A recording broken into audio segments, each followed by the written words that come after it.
हिमालय की ऊंची चोटियां, जमा देने वाली ठंड और चारों तरफ सन्नाटा।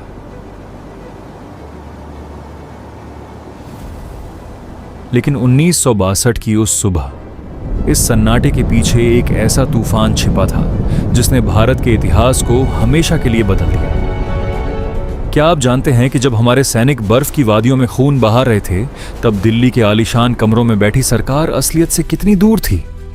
आज हम उस कड़वे सच की गहराई में उतरेंगे जिसे इतिहास की किताबों में अक्सर दबा दिया जाता है। आखिर क्यों? सेना के जनरल चिल्ला चिल्ला कर चेतावनी दे रहे थे, लेकिन उनकी आवाज को अनसुना कर दिया गया। क्या यह सिर्फ एक युद्ध की हार थी या फिर एक बहुत बड़ी राजनीतिक चूक? कहानी शुरू होती है 1950 के दशक के आखिरी सालों में। भारत आजादी का जश्न मना चुका था और पूरी दुनिया में शांति का संदेश दे रहा था।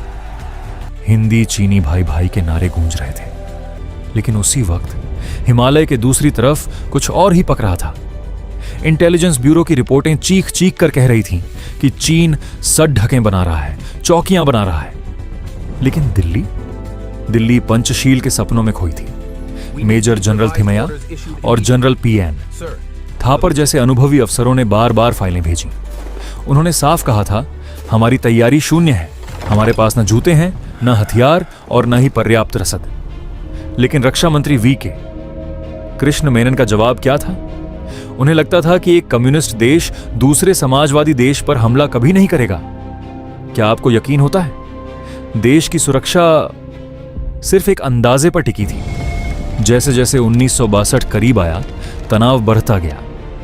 सेना के पास जो पुरानी 303 राइफलें थीं, वे चीन की ऑटोमेटिक गन के सामने खिलौना साबित होने वाली थीं।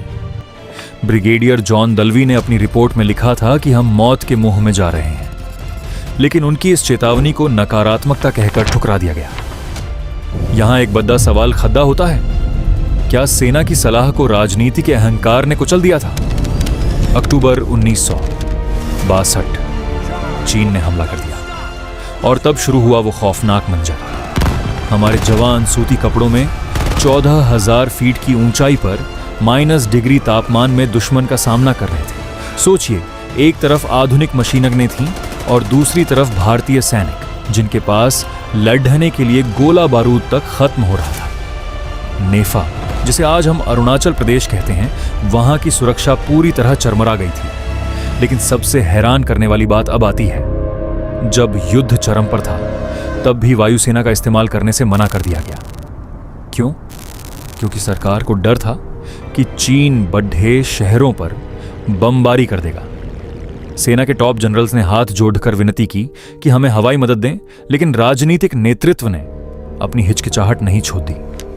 यह सिर्फ एक युद्ध नहीं था, यह उन जवानों के साथ विश्वासघात था जो आखिरी सांस तक लड़ रहे थे। रेजांगला की वो लड़ाई याद कीजिए, जहां 120 भारतीयों ने 1300 चीनियों को ढेर कर दिया था। उनके पास संसाधन नहीं थे, सिर्फ जज्बा था।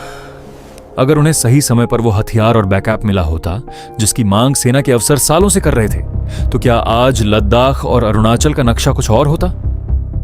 युद्ध खत्म हुआ, भारत की हार हुई और एक गहरी चोट लगी। हेंडरसन ब्रूक्स भगत रिपोर्ट तैयार की गई ताकि इस हार के कारणों का पता चल सके। लेकिन जानते हैं क्या हुआ? उस रिपोर्ट को टॉप सीक्रेट कहकर दशकों तक छिपा दिया गया। क्यों? क्योंकि उस रिपोर्ट में साफ साफ लिखा था कि कैसे राजनीतिक नेतृत्व ने मिलिट्री एडवाइस को कचरे के डिब्बे में डाल दिया था।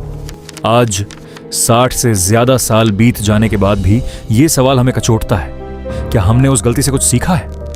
1962 की हार सिर्फ हथियारों की कमी नहीं थी, वो सिस्टम की नाकामी थी। वो उन चेतावनियों को नजरअंदाज करने का नतीजा था जो सरहद पर खड़े होकर दी जा रही थी।